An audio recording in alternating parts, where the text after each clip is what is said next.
जय श्री कृष्णा। राधे राधे। आप सभी को शीतला सप्तमी और शीतला अष्टमी की बहुत बहुत शुभकामनाएं। माता रानी की कृपा आप और आपके पूरे परिवार पर सदैव बना रहे। हिंदू धर्म में शीतला सप्तमी और अष्टमी का बहुत महत्व है। इस दिन माता को बासी खाने का भोग लगाया जाता है। शीतला माता को रोगनाशनी देवी माना जाता है। विशेष रूप से वे चेचक और खसरा तथा अन्य संक्रामक बीमारी की रक्षा करने वाली देवी हैं। हिंदू धर्म में शीतला माता की पूजा करने से परिवार को स्वास्थ्य, समृद्धि और शांति प्राप्त होती है और यह पूजा विशेष रूप से होली के बाद आने वाली शीतला सप्तमी और अष्टमी के दिन की जाती है। शास्त्रों के अनुसार शीतला माता की उपासना से व्यक्ति रोग मुक्त होता है और परिवार में सुख शांति बनी रहती है। माता के भक्तों का विश्वास है कि उनकी पूजा से महामारी और त्वचा संबंधी रोगों से सुरक्षा मिलती है। तो अब आइए शीतला माता की कथा से शुरुआत करते हैं। शीतला माता की जय।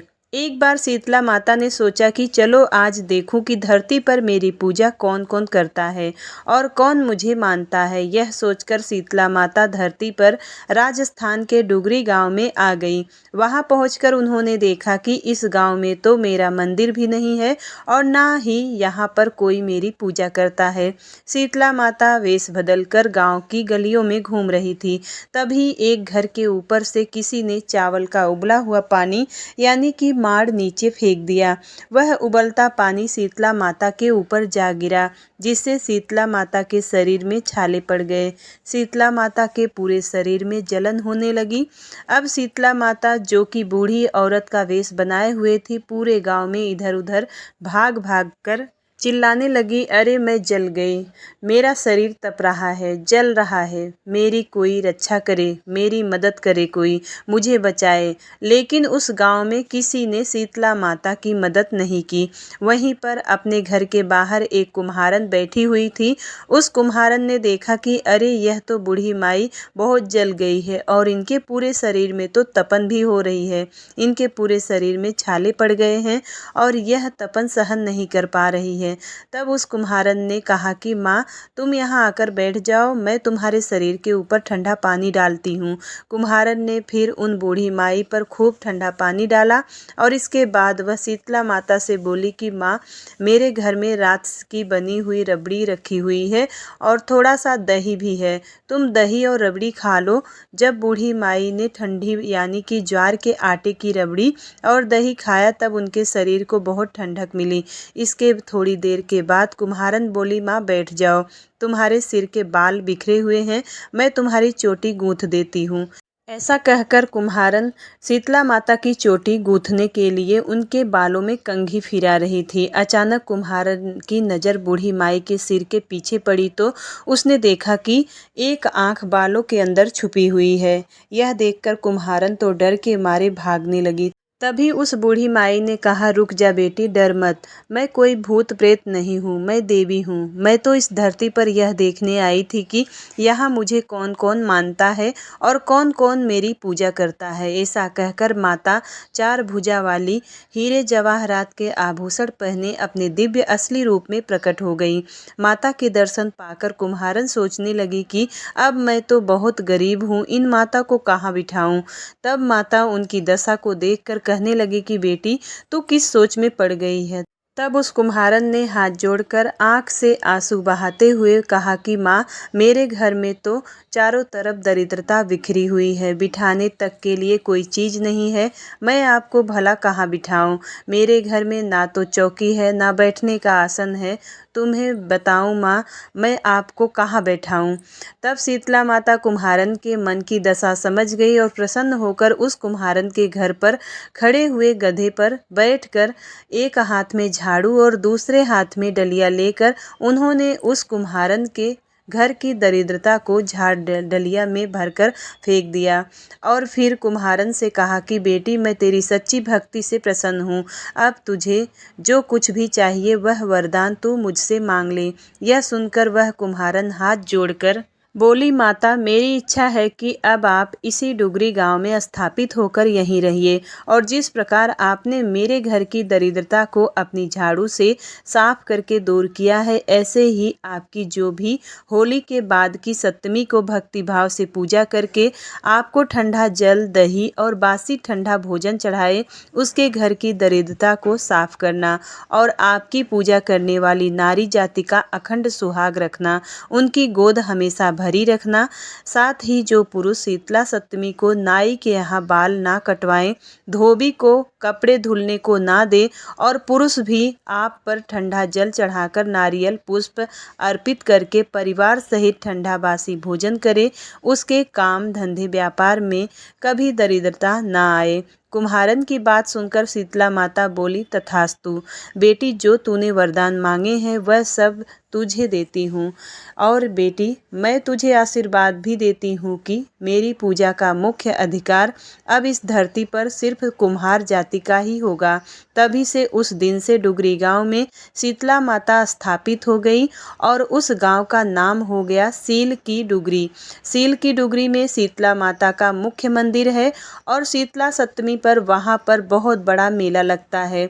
शीतला माता की इस कथा को जो भी सच्चे मन से शीतला माता का ध्यान करके पढ़ता अथवा सुनता है, शीतला माता की कृपा से उनके घर की सभी दरिद्रता का नाश हो जाता है और उनकी सारी मनोकामनाएं भी पूर्ण हो जाती है। प्रेम से बोलिए शीतला माता की जय। शीतला माता की जय। अब सुनते हैं शीतला माता की दूसरी कथा। एक बार एक राजा के इकलौते पुत्र को शीतला माता निकली थी। उसी के राज्य में एक कांची पुत्र को भी शीतला माता निकली हुई थी। कांची परिवार बहुत गरीब था, लेकिन वह शीतला माता भगवती की पूजा नियमित रूप से करते थे। वह धार्मिक दृष्टि से भी जरूरी समझे जाने वाले सभी नियमों को बीमारी के दौरान भी भली भांति निभाता रहा। घर में साफ सफाई का विशेष ध्यान रखा जाता था। उसके घर में नियम से देवी भगवती की पूजा होती थी। नमक खाने पर पाबंदी थी और सब्जी में इस दौरान ना तो छौंक लगता था, ना ही कोई वस्तु तली भुनी खाई जाती थी। गर्म भोजन ना तो वह स्वयं खाता, ना ही वह शीतला वाले अपने बेटे को देता था। ऐसा करने से उसका पुत्र जल्दी ही स्वस्थ हो गया। उधर जब से राजा के बेटे को शीतला का प्रकोप हुआ था, तब से उसने भगवती के मंडप में सतचंडी का पाठ शुरू करवा रखा था। रोज हवन और बलिदान हुआ करते थे। राजपुरोहित भी सदा देवी भगवती के पूजन में मगन रहते। राजा महल में रोज कड़ाही चढ़ती, तरह तरह के गरम स्वादिष्ट भोजन बनते तथा सब्जी के साथ कई प्रकार के मांस भी पकते थे। उसका परिणाम यह होता कि उन लजीज भोजन की गंध से राजकुमार का मन मचल उठता और वह भोजन करने के लिए जिद करने लगता। एक तो राजपुत्र और दूसरा इकलौता, इस कारण उसकी अनुचित जिद भी पूरी की जाती थी और उसे वह भोजन खाने को दे दिया जाता था। इस पर शीतला का प्रकोप घटने के बजाय बढ़ने लगा। अब तो शीतला माता के साथ साथ उस बड़े बड़े फोड़े भी निकलते रहे। अब उसमें खुजली जलन बहुत होती थी। शीतला की शांति के लिए राजा जितने भी उपाय करता, शीतला का प्रकोप उतना ही बढ़ता जाता, क्योंकि अज्ञानतावश राजा के यहाँ सारे काम उल्टे हो रहे थे। यह देखकर अब तो राजा बहुत परेशान हो गया। उसकी समझ में नहीं आ रहा था कि इतना सब कुछ करने के बाद भी शीतला का प्रकोप शांत क्यों नहीं हो रहा। एक दिन राजा के गुप्तचरों ने उन्हें बताया कि कांची पुत्र को भी शीतला निकली थी, लेकिन वह बिल्कुल ठीक हो गया। यह जानकर राजा सोच में पड़ गया कि मैं तो शीतला माता की इतनी सेवा कर रहा हूँ, पूजा अनुष्ठान में कोई कमी नहीं हो रही है, लेकिन मेरा पुत्र अधिक रोगी होता जा रहा है, जबकि कांची पुत्र बिना सेवा पूजा के ही ठीक हो गया। पलंग पर लेटा हुआ राजा यही सोच रहा था कि सोचते सोचते उसे नींद आ गई। तभी श्वेत वस्त्र धारिणी देवी भगवती ने उसे स्वप्न में दर्शन देकर कहा कि राजन, मैं तुम्हारी सेवा अर्चना से प्रसन्न हूँ, इसलिए आज भी तुम्हारा पुत्र जीवित है। लेकिन इसके ठीक ना होने के कारण यह है कि तुमने शीतला के समय पालन करने योग्य नियमों का उल्लंघन किया है। तुम्हें ऐसी हालत में नमक का प्रयोग बंद करना चाहिए। नमक से रोगी के फोड़े गले में खुजली होती है। घर की सब्जियों में छौंक नहीं लगाना चाहिए, क्योंकि इसकी गंध से रोगी का मन उन वस्तुओं को खाने के लिए ललचता है। रोगी का किसी के पास आना जाना मना है, क्योंकि यह रोग औरों को भी होने का भय रहता है। इसलिए इन नियमों का पालन कर तेरा पुत्र अवश्य ही ठीक हो जाएगा। फिर सारा विधान समझाकर देवी अंतर्ध्यान हो गई। प्रातःकाल उठते ही राजा ने देवी के आज्ञा अनुसार सभी कार्यों की व्यवस्था कर दी, जिससे राजकुमार की सेहत पर अनुकूल प्रभाव पड़ा और वह जल्दी ही स्वस्थ हो गया। और अब राजा बहुत प्रसन्न हो गया और फिर उसने अपने पूरे राज्य में घोषणा करवा दी कि हर कोई शीतला माता की पूजा किया करे। और शीतला माता के अलावा भगवान श्री कृष्ण और उनकी माता देवकी का भी विधि विधान से पूजा करना चाहिए। मध्यकाल में सात्विक भोजन का भोग उन्हें लगाना चाहिए। ऐसा करने से केवल पुण्य ही नहीं मिलता, बल्कि सारे दुख भी दूर हो जाते हैं। तो प्रेम से बोलिए शीतला माता की जय। शीतला माता की जय। शीतला माता की एक अन्य कथा के अनुसार चैत्र का महीना आया। होली के बाद शीतला सप्तमी और शीतला अष्टमी आई। सभी लोग कहने लगे कि माता आई, माता आई। किसी ने हलवा बनाया तो किसी ने पूरी बनाई। माता जी को गर्म खाने का भोग लगाया। माता के अंग अंग में आग जलने लगी। तो माता दौड़ी दौड़ी कुम्हार के घर गई और कुम्हार से कहा कि मेरा अंग अंग जल रहा है, मुझे ठंडी मिट्टी में लेटना है। मिट्टी में लेटने से माता को थोड़ी ठंडक मिली और कहा कि कुम्हार, मुझे भूख लगी है। तो कुम्हार ने रात की ठंडी रोटी माता को खाने के लिए दे दी। इससे माता को बहुत राहत मिली और कुम्हार पर खुश हुई। माता ने कहा कि पूरी नगरी में हाहाकार होगी, लेकिन तेरा घर ही बचेगा। पूरे नगर में त्राही त्राही मच गई और कुम्हार का घर बच गया। तो नगर वालों ने कुम्हार से कहा कि तूने कोई जादू टोना किया है क्या, क्योंकि पूरे नगर नष्ट हो गया है और तेरा घर बच गया है। कुम्हार ने कहा कि मैंने कोई जादू टोना नहीं किया है, मैंने तो बस माता को शीतल किया है। आप सब लोगों ने माता को गर्म गर्म खाने का भोग लगाया था, तो माता के अंग अंग में फफोले हो गए थे। इसी कारण माता का प्रकोप हुआ है और पूरे नगर में त्राही मच गई है। तब लोगों ने आंख खुली और कुम्हार से कहा कि माता कहाँ है। कुम्हार ने बताया कि माता नीम के नीचे ठंडी छाया में बैठी हैं। सभी नगर वाले माता के पास गए और विनती की और क्षमा मांगने लगे। तो माता शीतला बोली कि तुम सभी ने मुझे गर्म भोजन करवाया, जिससे मेरी जीभ पर छाले हो गए। कुम्हार ने मुझे ठंडे भोजन कराया, जिससे मुझे ठंडक और शीतलता मिली। इसी कारण पूरा नगर नष्ट हो गया और मेरी कृपा से कुम्हार का घर महल बन गया। लोगों ने माता से विनती की और कहा कि अब हम क्या करें। तो माता ने बताया कि होली के 7 दिन बाद शीतला सप्तमी आती है और फिर अगले दिन शीतला अष्टमी आती है। उस दिन सभी गांव वाले और औरतें छठ के दिन बनाए हुए ठंडे खाने से मुझे भोग लगाएं और मेरी पूजा करें। 12 महीने बाद वापस शीतला सप्तमी और शीतला अष्टमी आई।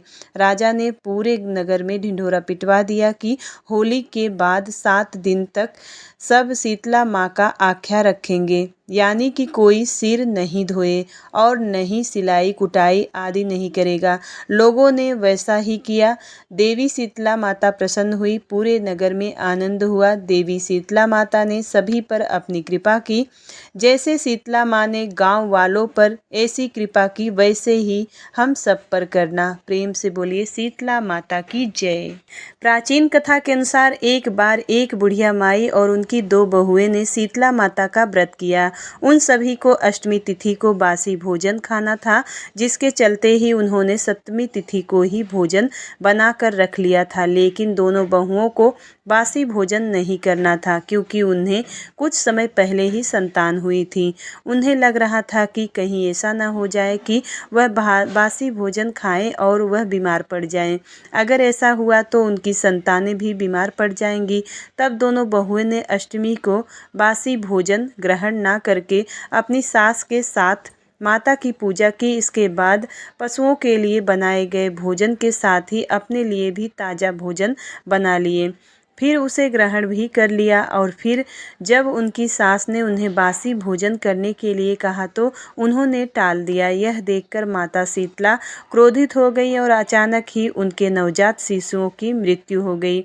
जब यह बात सास को पता चली तो उसने अपनी बहुओं को घर से निकाल दिया और दोनों अपने बच्चों को शवों को लेकर रास्ते पर चली जा रही थी। तभी वे एक बरगद के पेड़ के नीचे आराम करने के लिए रुक गई। यहाँ पर दो बहनें थीं जिनका नाम ओरी और शीतला था। यह सिर में पड़ी जुओं से बहुत परेशान थी। बहुओं को उनकी हालत देखकर उन पर दया आ गई और उन्होंने उनकी मदद करना चाहा और उन बहनों के सिर से जुएं निकाल दी, जिससे उन दोनों बहनों को सुकून मिला। तब उन दोनों बहनों ने बहुओं को आशीर्वाद दिया कि तुम्हारी गोद हरी भरी हो जाए। यह सुनकर दोनों बहुएं बोली कि उनकी हरी गोद तो लुट गई है। तब उनमें से एक बहन जिसका नाम शीतला था दोनों बहुओं को डांट लगाई और कहने लगी कि पाप कर्म का दंड तो भुगतना ही पड़ता है। तब उन दोनों बहुओं ने माता शीतला को पहचान लिया। वे दोनों उनके पैर में गिर पड़ी और क्षमा मांगने लगी। माता को उनका पश्चाताप करते देखकर उन पर दया आ गई। फिर उन्होंने उनके मृत बालकों को जीवित कर दिया। यह देखकर वे दोनों खुशी खुशी अपने बच्चों सहित गाँव में लौट आईं। इसके बाद से पूरे गांव में शीतला माता को मनाने लगा। हे शीतला माता, जैसे आपने उन दोनों बहुओं पर अपनी कृपा की, वैसे ही इस कथा को कहने वाले, सुनने वाले और हुंकारा भरने वाले सभी भक्तों पर अपनी कृपा बनाए रखना। प्रेम से बोलिए शीतला माता की जय। अब सुनते हैं शीतला माता की अंतिम कहानी। शास्त्रों में माँ शीतला माता की बहुत महिमा बताई गई है। इस महिमा को सुनने से हमारे सभी रोग और संकट नष्ट हो जाते हैं। तो आप बड़े ही ध्यान से इस महिमा को सुनिएगा। शीतला माता का जन्म कुम्हार से संबंधित है। शीतला माता का पुजारी प्रजापति या कुम्हार जाति के लोग होते हैं। इनकी पूजा एक चमत्कारी देवी तथा बच्चों की रक्षक देवी के रूप में होती है। चेचक, छोटी माता, फोड़ा, नभानी जैसी बीमारी का इलाज इनकी शक्ति, पूजा अर्चना कुम्हार जाति के पुजारी से झाड़ा लगवाने से चमत्कार के साथ ठीक हो जाते हैं। शीतला माता क्षत्रिय जाति की कुल देवी हैं। शीतला माता हिंदू धर्म में एक प्रसिद्ध देवी हैं। इनका प्राचीन काल से ही बहुत अधिक महत्व रहा है। इनकी 7 बहनें हैं: शीतला, दुर्गा, काली, चंडी, बड़ी माता और भानुमति। स्कंद पुराण में शीतला देवी की सबसे बड़ी बहन देवी परमेश्वरी हैं, जिन्हें बड़ी माता भी कहा जाता है। शीतला माता का वाहन गर्दभ यानी कि गधा बताया गया है। यह हाथों में कलश, सूप, झाड़ू तथा नीम के पत्ते धारण करती हैं। इन्हें चेचक आदि कई रोगों की देवी बताया गया है। इन बातों का प्रतीकात्मक महत्व होता है। एक मूल्यांकन ग्रंथ के अनुसार देवी शीतला की पूजा कुम्हार जाति का पुजारी ही कर सकता है।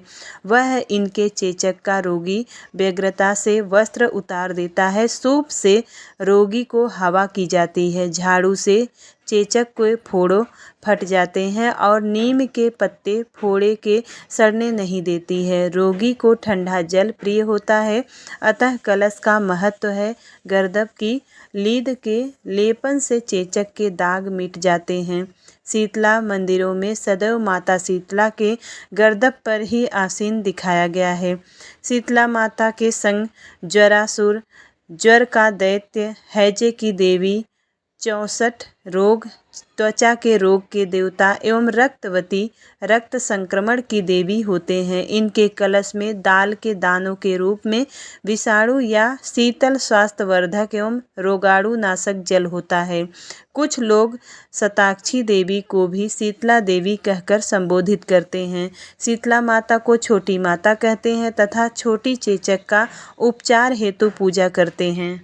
इनकी बड़ी बहन देवी परमेश्वरी माता को बड़ी माता कहा जाता है। बड़ी चेचक के उपचार हेतु इनकी पूजा करते हैं। माता शीतला शक्ति का अवतार हैं और भगवान शिव की ये जीवन संगिनी है। पौराणिक कथा के अनुसार माता शीतला की उत्पत्ति भगवान ब्रह्मा से हुई थी।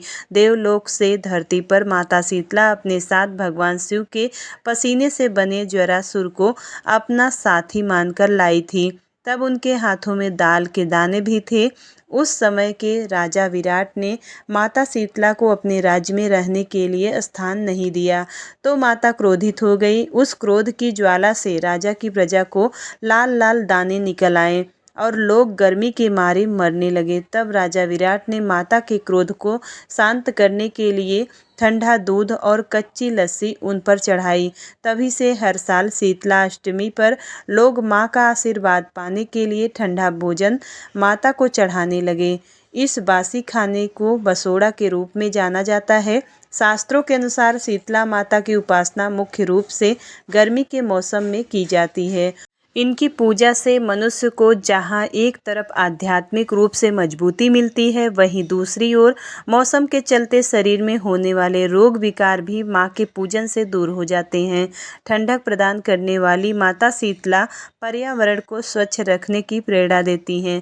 कहा जाता है शीतला माता का यह व्रत संक्रमण रोगों से मुक्ति दिलाती है। आमतौर पर हम मंदिर जाते हैं तो भगवान की प्रतिमा के दर्शन करते हैं, मगर क्या आप जानते हैं कि हम शीतला माता के स्वरूप की तरफ देखते हैं तो इनके रूप से हमें सेहत से जुड़ा एक विशेष संदेश मिलता है। इनके हाथ में नीम के पत्ते, झाड़ू, सूप एवं कलश जो साफ सफाई की समृद्धि के सूचक माने जाते हैं, वही इनको बासी खाद्य पदार्थ चढ़ाया जाता है जिसे बसोड़ा कहा जाता है।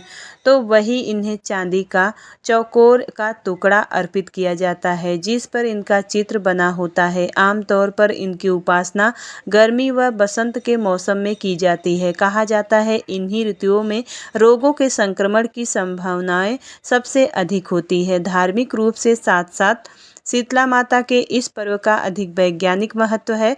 यह त्यौहार यह भी बताता है कि इस दिन के बाद से बासी आहार ग्रहण नहीं करना चाहिए, गर्म पानी से नहीं नहाना चाहिए, शीतल भोजन ग्रहण करना चाहिए। कहने का अर्थ यह है कि यह पर्व आध्यात्मिक के साथ साथ वैज्ञानिक रूप से भी कई तरह के संदेश देते हैं। तो प्रेम से बोलिए शीतला माता की जय।